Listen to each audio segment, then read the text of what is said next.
guys, welcome back to Food Prep Guide. We are chugging along at the Pantry Challenge again today, and today's supper is a loaded potato soup. Now I'll call it loaded because we normally serve it with a kind of like a bar of toppings that people can choose what they want on it later, but the base recipe is just a plain potato soup.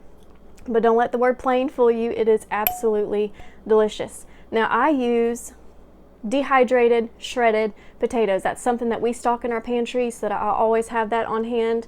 But if you want to use a bag of frozen hash browns from the store, they are typically in 28 ounce or 38 ounce bags. That's fine. So just one of those big family size 28 ounce to 30 ounce bags of frozen hash browns would work great. If you're working with dehydrated shreds like I am, 3 pints is great for this recipe. Now normally when this recipe is on the menu, in the morning, shortly after breakfast, I will take my dehydrated potatoes, pour them into a glass dish or some sort of bowl, and pour hot water over them. And then I'm just going to leave them on the counter and let them rehydrate. And then at lunchtime, I'm ready to load up my crock pot. Today it's already about 1:30 and I forgot to rehydrate my potato shreds, but that's fine. It's just instead of rehydrating them beforehand and then draining the water out, placing them in here, I'm just going to add 2 pints of hot water to my crock pot. So I'm going to add my potato shreds, and then I'm going to grab 2 pints of hot water. Of course, if you're using a bag of I cannot say that word, frozen hash browns, you don't need to add any water at all here. Just going to give that a good stir. Next, we need a 32 ounce carton of chicken broth. If you have your own chicken broth, if you like make and can your own, then it would be a quart of chicken broth. And then we just need 1 can of cream of chicken soup. Now I actually haven't made this recipe with a can in a long time because we use a cream of soup master mix. It's actually a powder form that you just mix with water. But we haven't gotten a video up on that, so I don't want to tell you to use that powder and you not know how to make the powder. So for now we'll just do 1 can of cream of chicken soup, and we will try to get that video up soon after this challenge. Give that all a good stir. Then we just need a 1/4 teaspoon of pepper.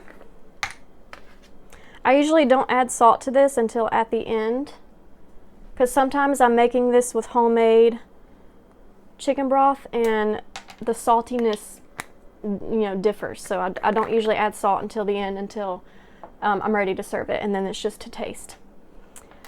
Okay, that's it for now. We are going to cook this on high for 4 hours. I'm going to go ahead and plug that in. Cook it on high for 4 hours, and then I'm going to lower it to low, and then we're going to add a block of cream cheese, and we'll be back when we get to that point. Okay, it's been about 4 hours, so now it's time to turn the crock pot to low, and we're going to add our cream cheese. It mixes better if you dice it up into cubes first. So that's what I'm going to do.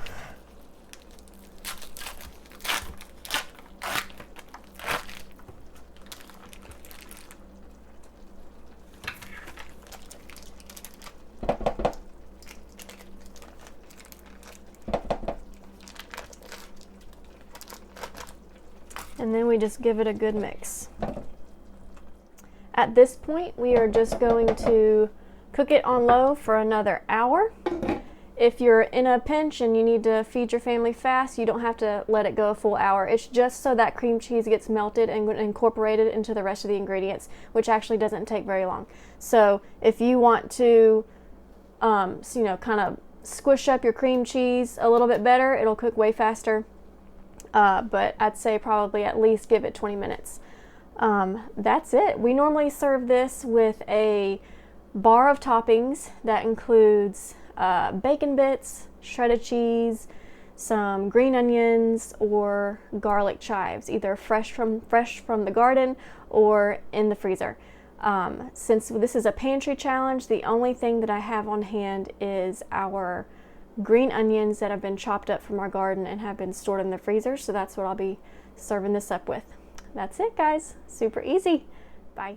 Wait, don't go. I forgot to show you the finished product. So here is, I've got my green onions out. Really wishing I had some bacon bits, but I don't.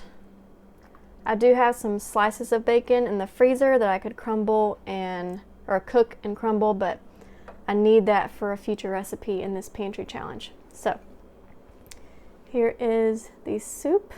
Waiting for the camera to focus. I can't really tell if it's focusing. You can see it's a little liquidy. We usually like it pretty thick, so if I were making this without needing to stretch my potatoes, I would have put probably 4 pints in it. 2 quarts normally, but I didn't have any quarts made up yet. And we'll just top it with some chopped green onions, but like I said, it's really good with bacon bits. Okay, now this is for real the end. Hope you all enjoy. Bye.